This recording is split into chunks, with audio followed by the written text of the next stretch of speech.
Hello, it's Kylie from Scott Leroy Marketing. Today we're going to be going over how to add a sold properties page and edit an already existing sold properties page on your KW IDX sites.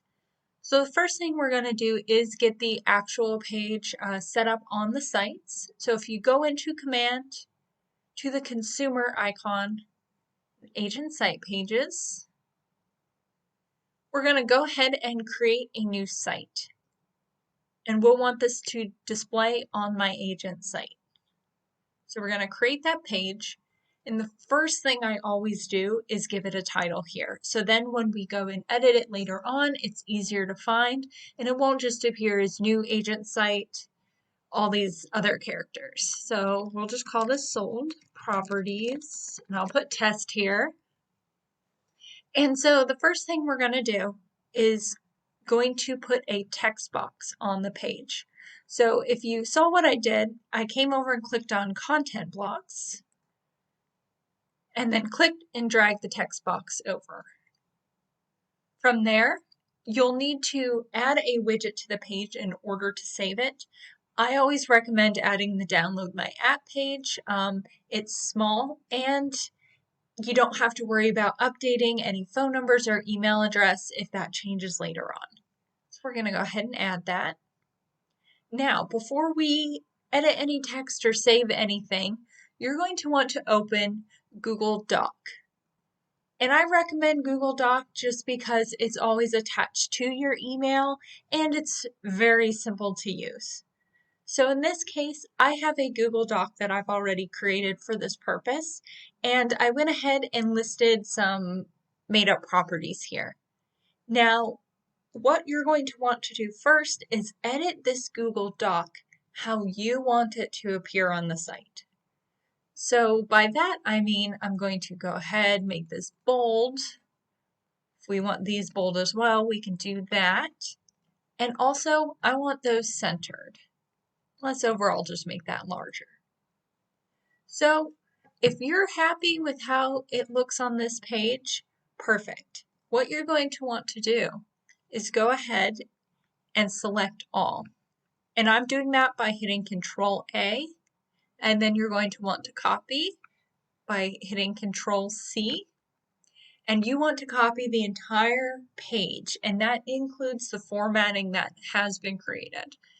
So once that's been copied, you're going to go ahead, double click in your text box, get rid of all that text, and you're going to paste or Control V. So you'll see that it has maintained all the formatting I did, including the size and the bolding, and it centered it as well. And right now you'll notice that line that I put in stretches from one end of the page to the other. So in order to condense that to look nice on any screen, you're going to want to come over to the paintbrush, go ahead and click on that, and make sure you still have the text box highlighted. And so with the text box highlighted and that paintbrush selected, you're going to click on Dimension, and you're going to want to look at where it says Max Width. Right here, you're going to put 1000 pixels, and you'll see it should default to pixels, which is PX. If it's not, you can go ahead and click on it and select. So you'll see my box shift, and that's exactly what we want to happen. Next, you're going to come down to the next set of boxes that says Margin, and the top right corner says Right. You're going to change that to Auto, A-U-T-O. Same thing with left directly below that. And once you've updated right and left, go ahead. I just click in the white space here. It's going to center that for me. And so what that's doing is it's only allowing that text box to get as large as that max width. So if I'm looking at a larger screen, it's not going to stretch the entirety of that large screen. It's going to stay this nice, reasonable size, and you can always update that to your liking. So while I have this up, in the event you're not happy with how this pasted, say we want to make a change here, say by me. You'll make your change in Google Docs. You'll go ahead and copy that again and double click in the text box. So in order to paste, we're going to have to clear that, and you can backspace it all out, or I recommend Control A to select all and backspace. And again, you'll just paste to see the updated page here. And then what you'll do is when you're all ready, you'll go ahead and click on the widget here. Go to Configure Widgets, get that all saved. And then we're going to save the changes and get it added to our site. So let's just replace this one called Test. So once that's added, you'll be able to take a look here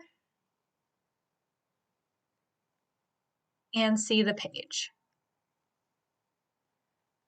Awesome. So let's say you have your page and later on you want to add another property. I recommend keeping this Google Doc saved so it's super easy to make changes. So let's just make a few changes here. I'm going to add an extra property or two. And remember, set up the formatting how you want. So we're going to come back to the command sites. And in order to update that page, you can either A, start from scratch, or come over to Designs. In Designs, you'll see that the most recent page you created is appearing first. So that's why I recommend naming it right off the bat so it's easy to find. Otherwise, you're looking at something like this. So go ahead and open that design, and you'll see it takes us back to where we were. So all we're going to do is go ahead and double click in the text box, select all of that, and we're going to delete it. I'm going to come back over to my Google Doc, select all, and we're going to paste that in the text box. And you'll see it's updated. Now you can also see that you can make changes here, but that formatting isn't going to appear the same. You would have to manually do that. But I do recommend just doing it all within the Google Doc so then it's all in one place and saved. So once you're satisfied with this, we'll go through the same steps where you go ahead, click on the download the app, save and apply, and save changes. Once those changes are made, you will have to re-add it to the site and replace the old version of the page. So let's see here as soon as this loads.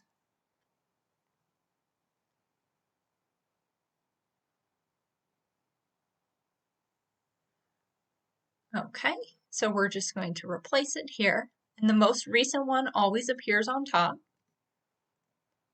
Save. And I like to go back to agent site pages and delete the previous version just so it doesn't get too muddy and you can kind of keep track on what the most recent version was. So let's go back to our site. We're going to go ahead and refresh the page so we can see these changes. And there we go. It's as easy as that. If you do have any questions, you can reach out to us at support@scottleroymarketing.com. We'll be able to get you all taken care of. Have a great day.